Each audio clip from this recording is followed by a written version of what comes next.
ГСП онлайн. Городские новости сейчас. В Ухтинском отделе Следственного комитета закончено расследование дела в отношении местного предпринимателя. Директора медицинского центра привлекли за невыплату заработной платы своему сотруднику. Работодатель остался должен уволенному работнику больше 30 тысяч рублей и не выплачивал их в течение 3 месяцев. В настоящее время дело уже рассмотрено в мировом суде города Ухты. Данное дело было направлено, скажем так, в новелле через по судебному штрафу. То есть судебный штраф, который исключает, скажем так, привлечение лица к уголовной ответственности и когда к лицу применяются меры административного воздействия.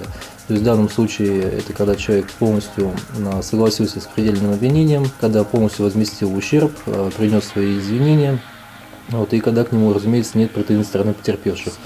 Это первый случай, когда дело о невыплате заработной платы отправилось прямиком от следователя к мировому суде, минуя прокуратуру. Таким образом, раскаявшийся предприниматель избежал уголовного наказания.